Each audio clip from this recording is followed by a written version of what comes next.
Organizations with strong metrics are 2.5 times more likely to exceed expectations on their ERP transformations. Organizations with bad metrics actually do worse than organizations with no metrics at all.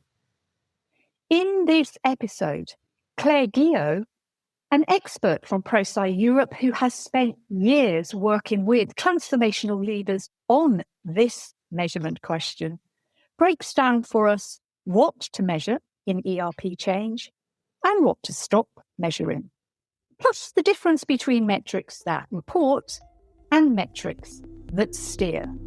Tantalizing stuff. Let's jump straight in. Welcome, Claire. Welcome. My first question for you, if I might. Most ERP rollouts that both you and I have been involved in have dashboards. Most of these dashboards are full of activity metrics. Hours trained, training attended, communications sent, tickets opened. Why are those metrics so popular when they actually predict so little? Hi, Emma. Nice to be here with you and really good to answer this question. So I would say that activity metrics are popular in ERP dashboards because they are really easy to count, easy to report, and they feel also very objective. So organizations naturally track things like training completion, as you mentioned, communication sent, milestone achieved. But the challenge is that while these metrics are easy to measure, in fact, they are not always the best predictors of ERP success, as you slightly mentioned. In other words, they are popular because they are measurable, but not necessarily because they are meaningful. So there are a couple of reasons for that, based on also my experience with several customers. First, in fact, these metrics are readily available. So most systems within ERP can easily generate the reports on completed training, as you mentioned, project progress, support tickets, number of tickets closed. So they are really quickly become the default dashboard. And this is what I've seen a lot of times. And second, they also create a sense of control because it's reassuring to say we have trained 2,000 users and we have completed 95% of the planned activities. But those numbers don't really tell us whether people are actually ready to work differently, whether the managers are supporting the change, or whether the users are able to perform the jobs, in fact, that they should do effectively in the new ERP environment. And this is where, in fact, I will not surprise you, but Prosci's outcome model provides a useful lens. Instead of asking, did we deliver the activity? We should also ask, do people understand why the change is happening? Do they want to support it? Can they perform it successfully after go live?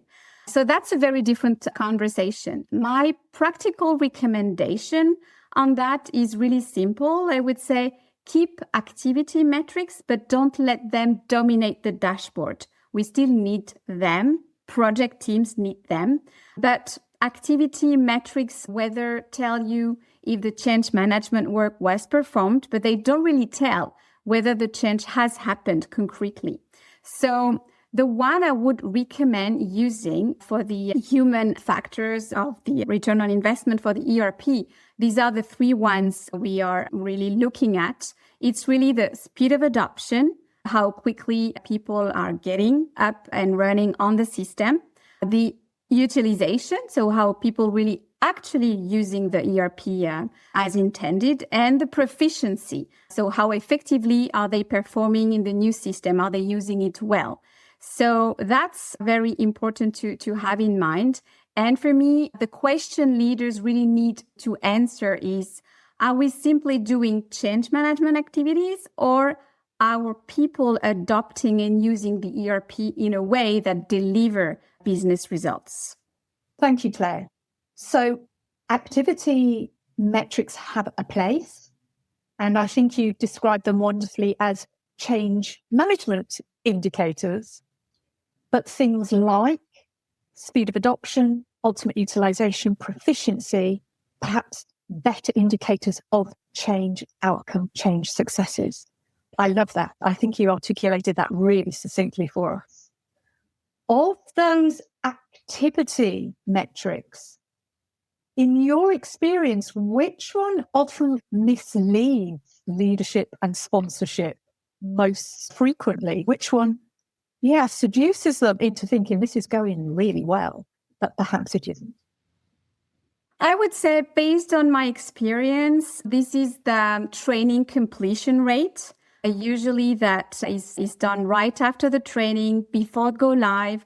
And if they see a huge number of people just attending the training, they think that people are ready for the go live. And they usually don't run any business readiness assessment or change readiness assessment to evaluate whether people have the knowledge to and the ability, desire, and knowledge, of course, to jump into the go live. They just look at the training completion, which for me is really misleading, because we need to look at, of course, the satisfaction, whether this helps them in completing their roles, if the training has really fitted really the role, the activities they are doing.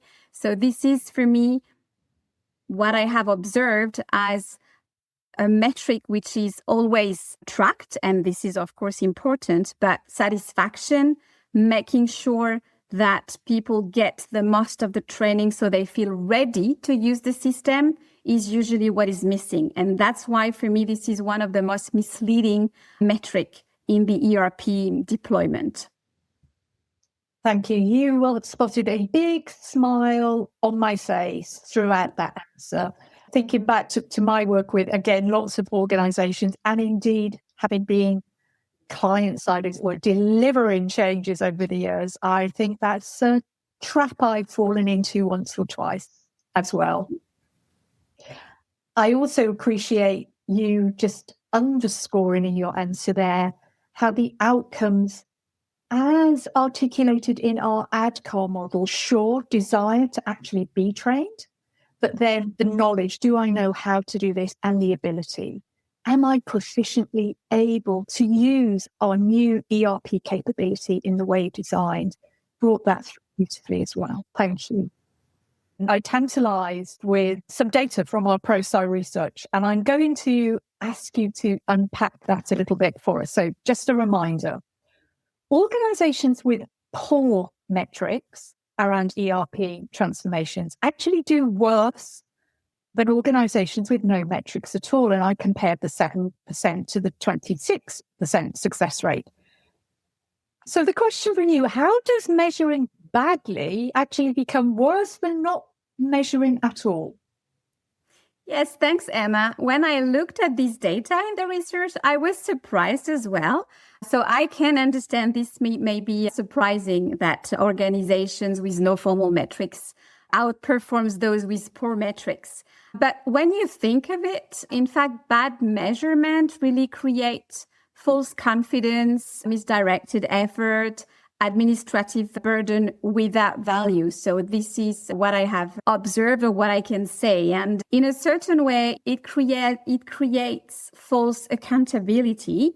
So the team can say, we are measuring, but if the metrics are incomplete, inconsistently tracked, or really not used to make decisions, that's what is important, they create the appearance of control without the discipline to drive the outcomes, as I mentioned. So that's one point. A second one I would like to highlight is that it also shifts attention to the wrong work. So if you have poor dashboards, those dashboards often overemphasize the activity metrics. That's what we have just discussed. So training hours, communication sends, tickets closed, as already mentioned. And so teams will also be willing to optimize these activities instead of adoption, utilization, and proficiency. So that's also how it shifts attention. Another point is that it hides real risk in a certain way, because a dashboard can look green. This is what leaders can observe and they would like hearing or seeing. But in fact, users may still lack awareness, desire, knowledge, or ability, as you mentioned. So that really delays intervention, because the leaders think that the rollout is really under control and that everything is healthier than it is, in fact. Another point I mentioned, it really adds the administrative burden without the values. So people will spend time really collecting the data, reporting the data. That doesn't really improve decisions. That's the issue. And that's one point which we need to have in mind. And I would say, finally, it also weakens the decision making. So in fact, strong metrics really help the teams decide, and that's really the ambition of the metrics we want to have in the ERP dashboards, to decide what to adjust, where to do improvement. And the poor metrics don't do that. They may even crowd out informal signals like managers' feedback, resistance patterns, user behavior that would have surfaced problems earlier. So the practical takeaway, I would say, is don't just have metrics, but build metrics maturity. That means really metrics should be comprehensive, consistently tracked, and actively used to guide decisions. Claire, that was very compelling about the importance of meaningful metrics. I've got a slightly devilish question for you, because we've all been there, and I think sometimes the war stories are very compelling. What's the worst decision you've seen recently based on a bad or a poor metric? Yeah, very recently, I was working with a customer who started to deploy the ERP in some of their pilot countries, and they had designed very generic training, and they wanted all the impacted populations to run through this very generic training package. The attendance rate was high, and they had that in the dashboard following how many people attended. They passed the go live, and they realized when people were supposed to use the ERP system that they were not using properly because the training was not role-based. So they had very urgently, I would say very quickly, to redesign specific training packages to address the different impacted populations, to do a specific training for the procurement people.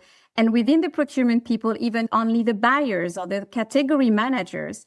And for the finance people, maybe having dedicated training for the people doing treasury, doing finance control. So all of that has been designed after the fact, and it was not thought before. And they realized really after go live, because they haven't followed, let's say, the ADCAR assessment, I would say. There was no people metrics, that they had to do a lot of works afterwards, and in a very panic situation, if I may say. Very compelling. So on a dashboard of poor metrics, that would have flagged this green, training out completed. Back to your earlier point about one of our people measures being proficiency, how well can our users, people impacted by the change, actually deploy the new capability? Very low. So we have to delay, spend lots more energy, time, resource, cost, redesigning and retraining everyone. Very compelling war story, Claire. Thank you for sharing.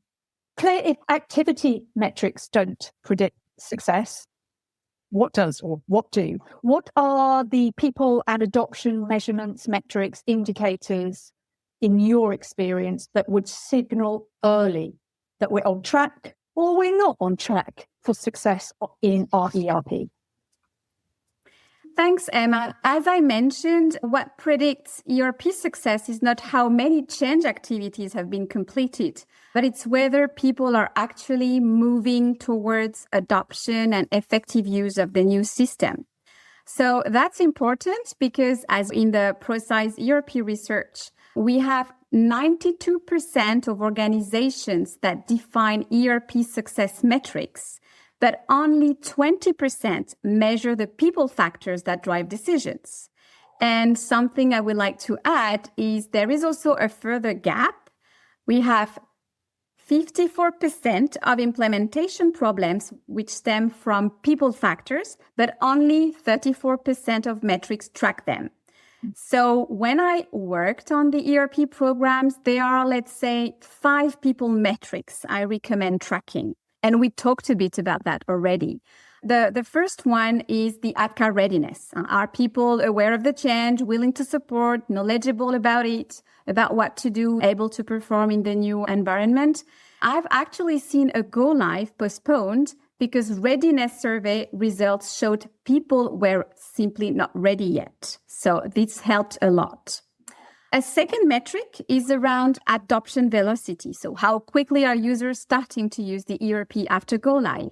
Early adoption is often a strong indicator of long-term success. As the third metrics is the engagement depth. So are people just logging into the system? We've seen that it's easy to track.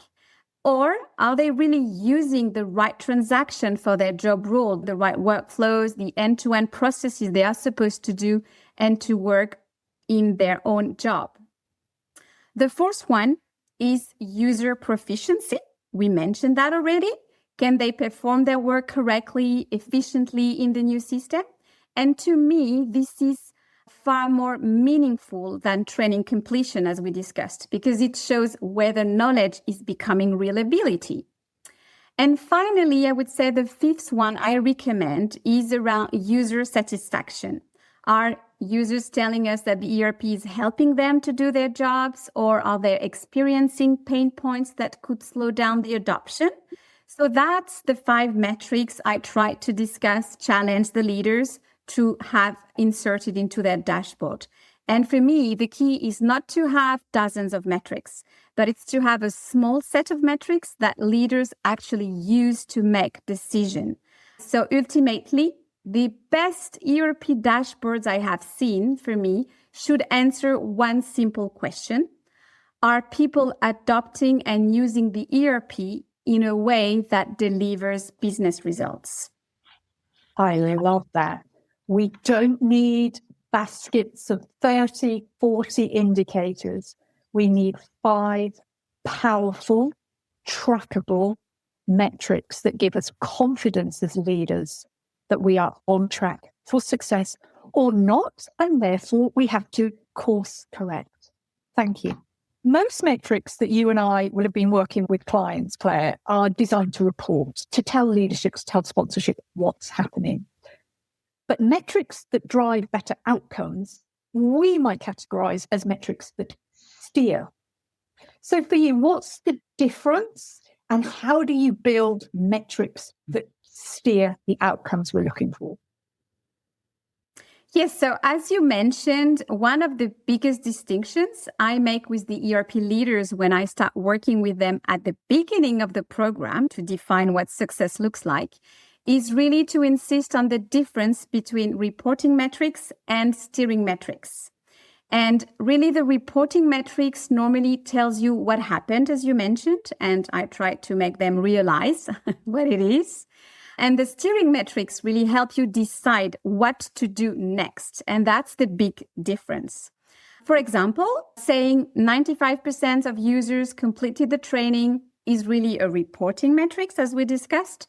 But saying only half of our user, complete critical transaction for their job without support is a steering metric because it immediately prompts to action. So what I also in the ERP research is that it suggests that the metrics maturity matters far more than the number of metrics you track. That's what I also mentioned a bit earlier. So to answer your question, Emma, how do I build with the leaders metrics that actually steer on their ERP program? First, I start with the decision, not the dashboard. So before defining a metrics, I'm challenging the leaders and I said, if this metrics turns red, what action will you take?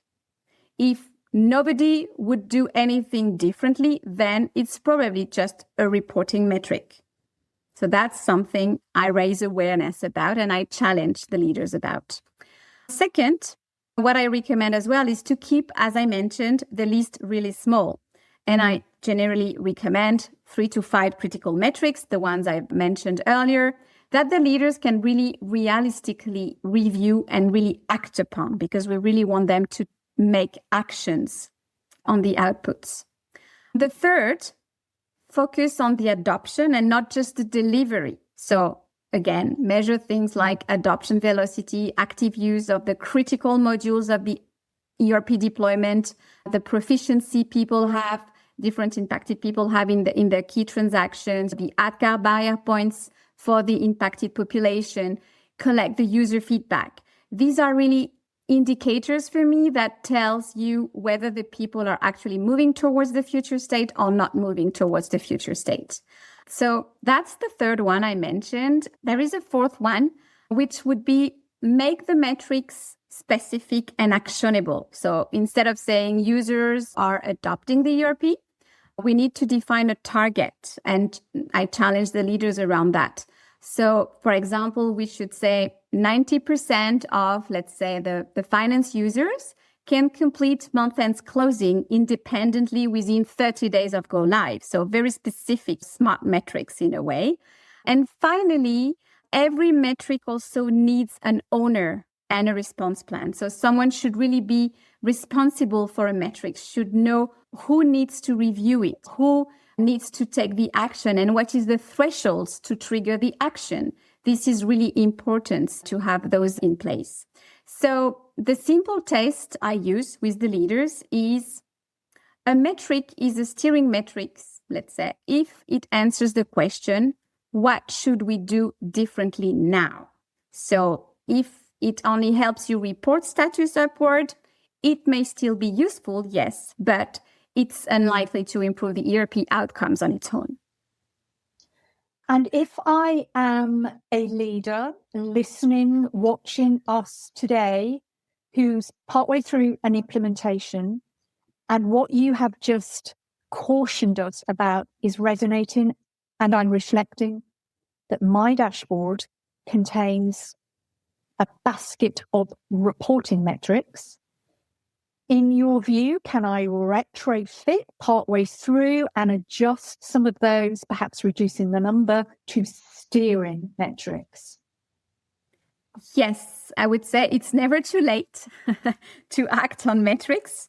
Ideally, as we always recommend, we want to define success at the beginning of the ERP program, but it's quite challenging even when we have meetings with leaders around the Prosci change triangle, the PCT, when we want to define the success metrics at the beginning.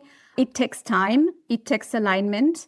And for me, it's never too late to reassess the dashboard, to challenge the dashboard, and to maybe reduce, as you mentioned, look at what are the ones which doesn't allow us to take actions, which are just reporting and might not be that useful, and incorporate maybe one or two metrics which are human-centric.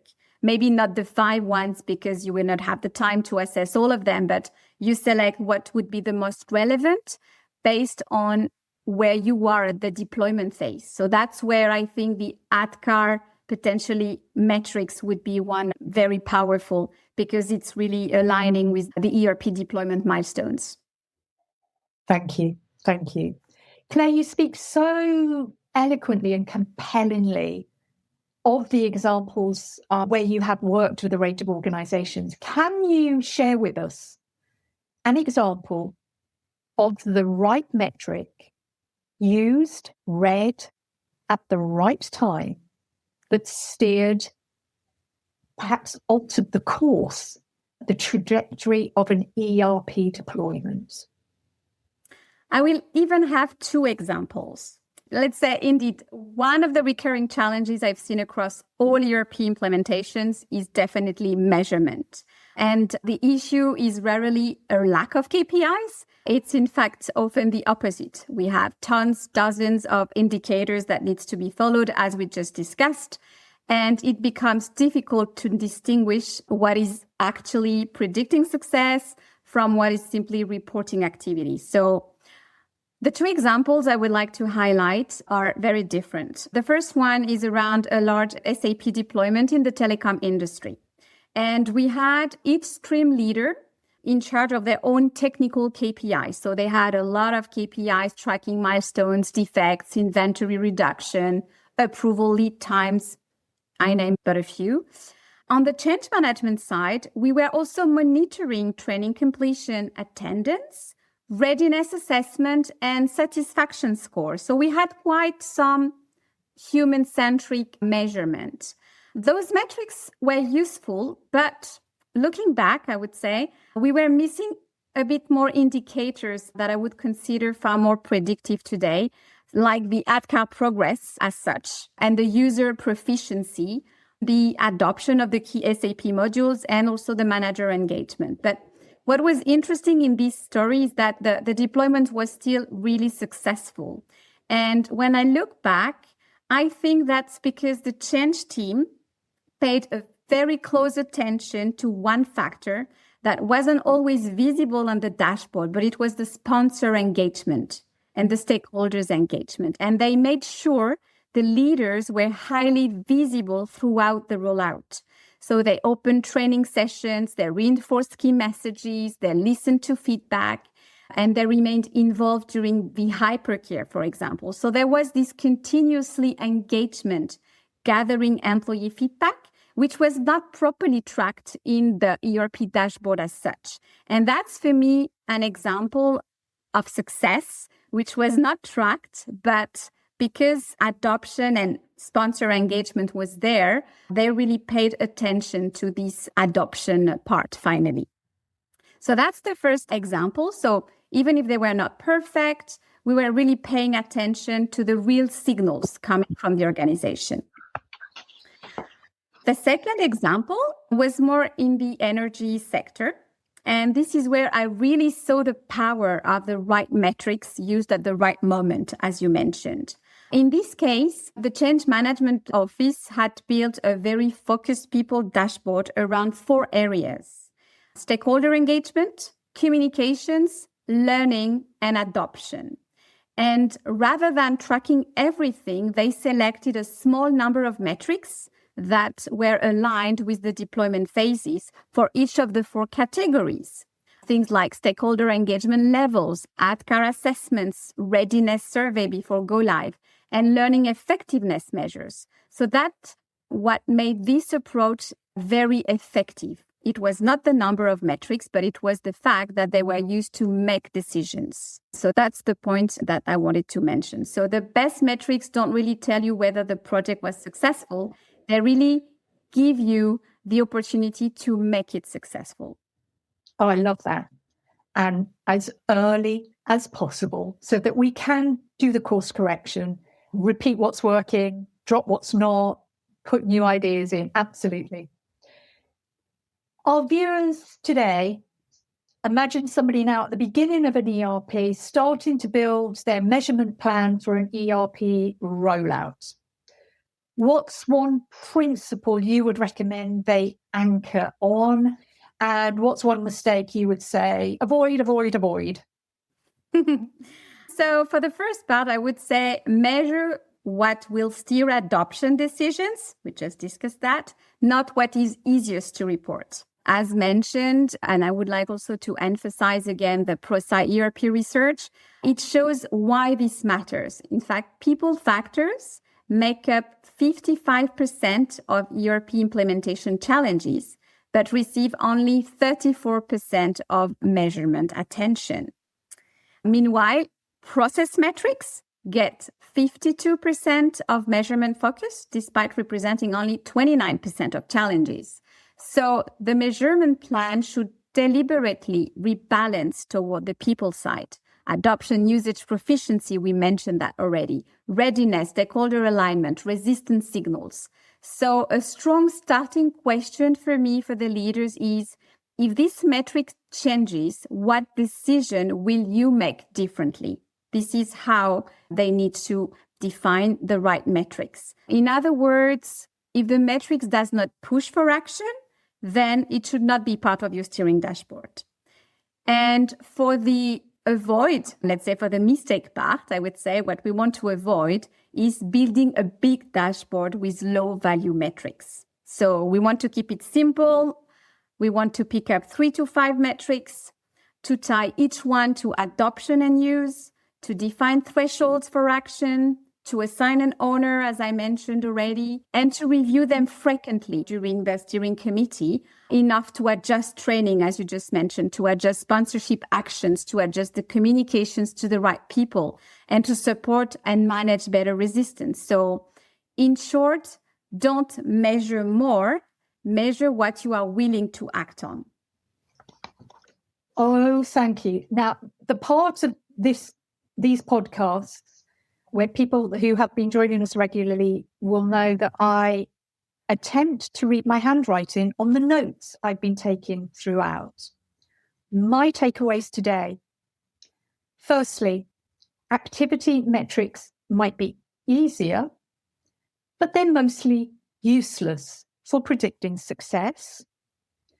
Secondly, that research point that gave me pause for thought when I first read it, and I think you as well, bad metrics are worse than no metrics, that 7 versus 26% figure we both talked about. And thank you for clarifying, because a bad metric can drive false confidence and therefore bad decision making. Thirdly, the metrics that actually predict ERP success are those people and adoption metrics. And they are the ones that are capable of giving us signals really early on that we are heading in the right direction or not. So that predictive element we talked about.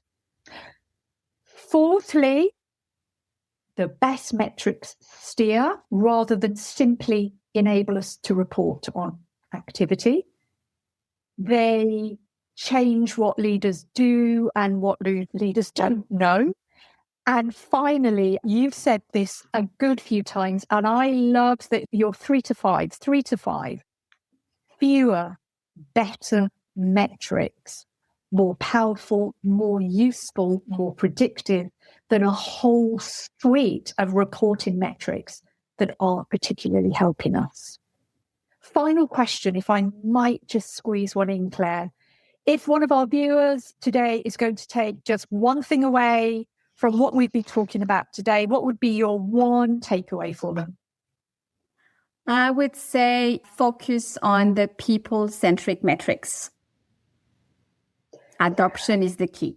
Adoption is the key. And hey, we have our beautiful ADCAR model that can help, is versatile, is simple, great utility, and can really help with that. Claire, thank you so very much for joining us today. I'm grateful for your time, your enthusiasm, your stories, and your expertise in what we need to measure to enable great ERP success. Thank you. Thanks a lot, Emma. I was really happy to join this podcast. Thank you for taking the time to listen to Built to Change, a podcast by Prosci. If you enjoyed this conversation, be sure to follow the show to stay up to date with our monthly releases.